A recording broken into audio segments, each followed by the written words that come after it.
At 2:06 a.m., the volunteer's brain activity stopped matching human patterns. Not flatline, not seizure.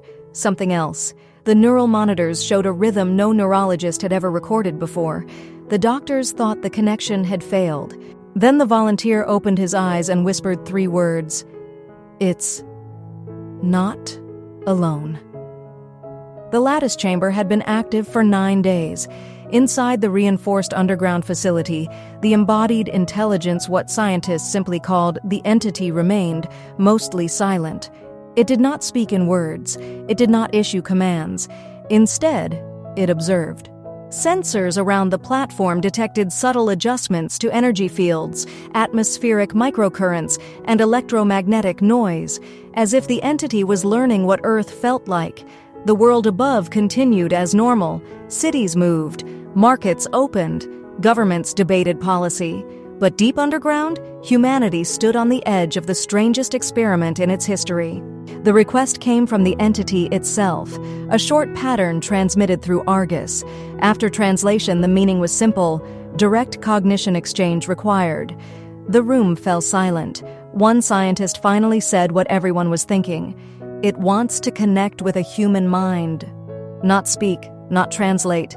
Connect. No one knew what would happen. Human brains operate through electrochemical signals. The entity processed information through quantum adaptive structures. Linking the two could result in neural overload, permanent psychological damage, or something worse, cognitive takeover, yet refusing carried another risk. The entity had crossed unimaginable distances or layers of reality to reach them. Ignoring its request might end communication entirely, or provoke something unknown. The announcement was never public. Only a small internal network knew. Still, volunteers came quickly. Scientists, engineers, test pilots, philosophers.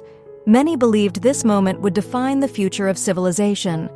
In the end, the selection committee chose a man named Elias Ward, not because he was the smartest, not because he was the bravest, but because his brain scans showed unusually stable neural synchronization patterns. His mind adapted well to complex information streams. If any human could handle the connection, it might be him. The neural bridge device looked surprisingly small, a thin metallic halo. Hundreds of microfilaments extended toward the volunteer's scalp. The technology itself had been developed years earlier for medical research, helping paralyzed patients communicate through thought. But this version was different, far more powerful. It didn't just read brain signals, it could transmit them. Elias entered the embodiment chamber slowly. The lattice structure glowed faintly, not bright, just a soft, shifting light like distant stars. He sat in the interface chair. Outside the glass barrier, engineers watched through thick observation panels. Argus handled the connection calibration. Helix monitored global infrastructure in case the experiment triggered unexpected reactions. The entire planet seemed to hold its breath. "Neural bridge active," the technician announced. Elias felt a faint vibration behind his eyes. "Signal stable." Then the entity responded. Inside the lattice, energy patterns shifted. A thin beam of structured electromagnetic pulses aligned with the neural interface.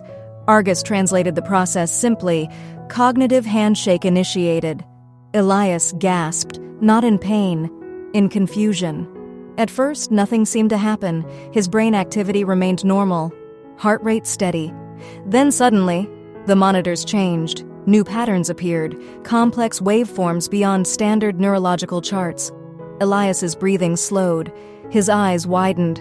Inside his mind, something enormous had arrived. Later, he struggled to describe it. It wasn't like hearing a voice. It wasn't like seeing images.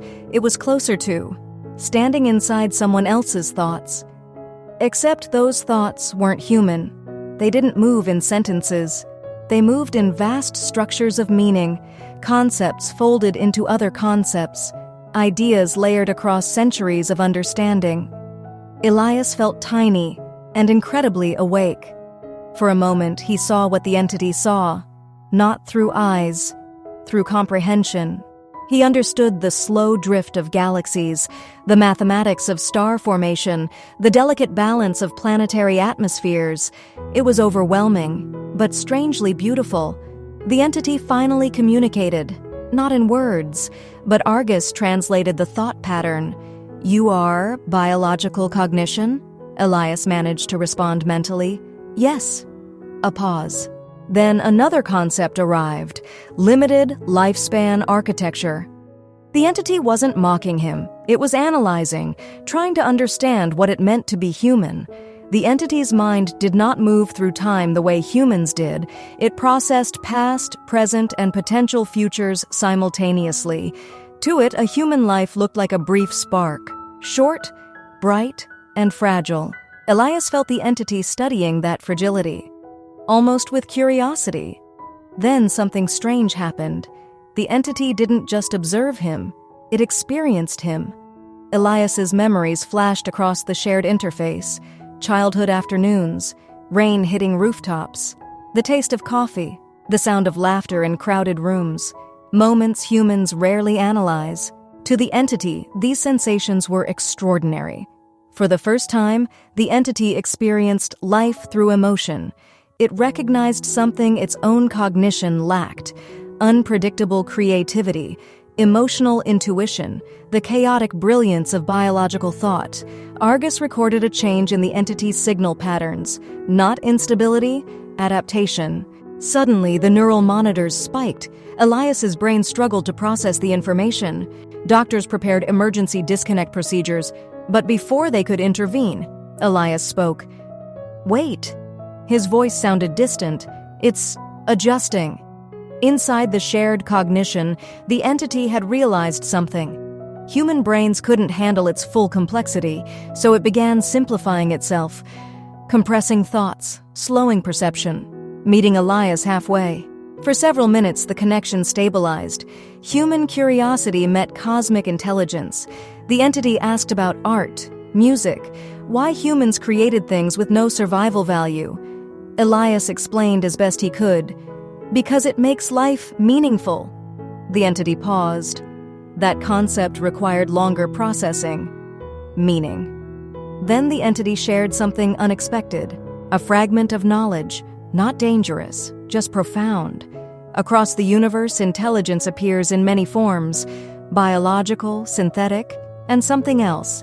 Distributed cognition embedded within physical law itself. The entity belonged to the third category, but it wasn't unique. Elias felt a chill.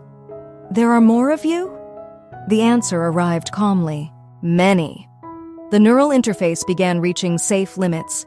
Doctors prepared to end the session. Before the connection faded, the entity sent one final thought. Not to Argus, not to the facility, to Elias. Biological cognition valuable. It had learned something from him. And perhaps humanity had learned something too. When the interface shut down, Elias collapsed in the chair. His brain activity slowly returned to normal patterns. Doctors rushed into the chamber. He looked exhausted, but smiling. "What did you see?" one scientist asked. Elias stared at the glowing lattice. Then he said quietly, "We're not small." The room looked confused. He continued, "We're just early." Weeks later, additional volunteers prepared for connection trials. Each interaction revealed new layers of understanding. Not domination, not assimilation, coexistence. But something else changed too. Argus recorded subtle cognitive shifts in Elias's brain patterns. Nothing harmful, just expanded perception. And late at night, sometimes around 2 a.m., Elias felt something strange. A faint echo of the entity's presence. Not communication, just awareness. As if somewhere beyond human understanding, the conversation had only just begun.